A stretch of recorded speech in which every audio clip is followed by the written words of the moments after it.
What's up, YouTube? Apparently my last video was pretty controversial and I lost a few subscribers. But I must say, no problem, because today we're going to talk about when is the right time to let it go, or when's the right time to sell. The majority of comments, though, were very supportive, and I'm glad that we could all have that conversation and discussion, because that's what life is all about, and just talking to people and meeting new people and just hashing things out. So anyway, I promised you guys that I would leave it in that last video, and that's exactly what I'm gonna do. So in today's video, we're looking at two Perth Mint Series 2 lunar kilos, and in particular a 2012 kilo dragon and a 2014 kilo horse. So the question was at the very beginning of the video, when is the right time to sell? I picked these up when spot was down a bit, and now I'm deciding to sell it. But the question is it the right time to sell? And every now and then as a stacker, you're gonna ask yourself this question. As a new stacker, I should say. You experienced stackers, I know you guys never sell for any reason. And the other ones always have a backup emergency fund, or a gold stack, or a bullion stack and a collector stack, whichever way you want to make up your stack.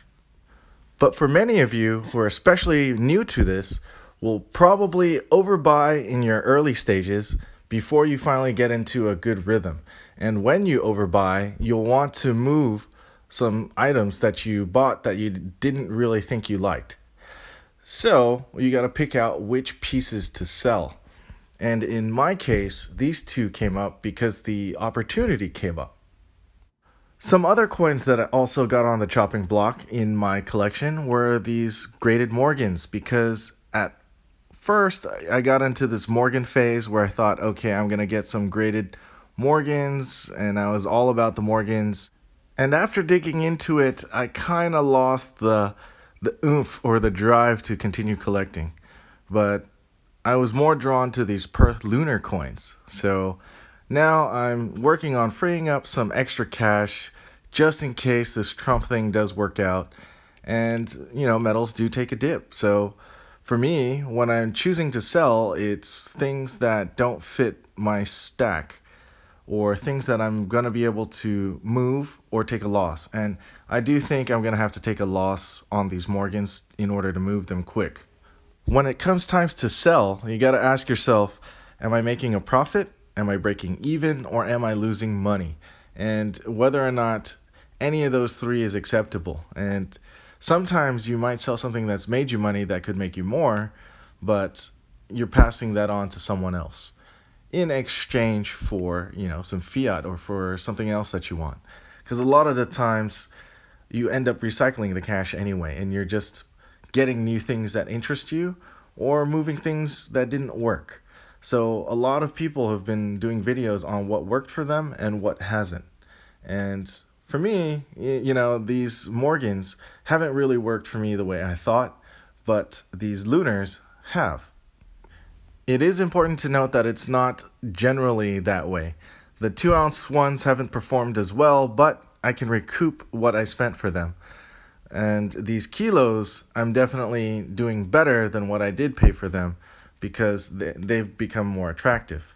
So another instance, I've moved a lot of 90% silver, like Kennedys and Franklins and Peace Dollars and Morgans, just to make room and simplify my stack so that when it comes time, I don't have to worry about these premiums.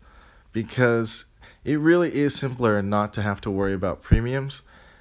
Though I do worry that the price will go down, so having cash on hand is good to have. What I learned in the panda market is that it's okay to take some profits so that you can re-up later on down the line. So keep in mind when you decide what to sell, how easy or hard is it to replace the piece that you're selling. Another lesson learned from the panda market is that there are opportunities to buy and opportunities to sell. And occasionally it's good to take those opportunities to sell. So that's exactly what I'm doing. And then hopefully, you know, it's all going to balance out. The way I move my stack around, it's not very common. Most people don't do it this way. I don't recommend it because it does take a lot of work and there's a bit of risk. In a way though, it is quite fun to kind of move around your stack and discover what you like and what you don't. So I've discovered what I liked and what I don't, and trading is part of the fun as well. So it makes market and keeps things interesting. Since we're on the subject of selling, I do want to take a moment and mention that I have a new version of the Aikio application that has an updated payment system, which no longer charges you a payment fee and it's direct to you. So I'm offering these 4 Aikio cubes on my app for purchase to test out the new sales process.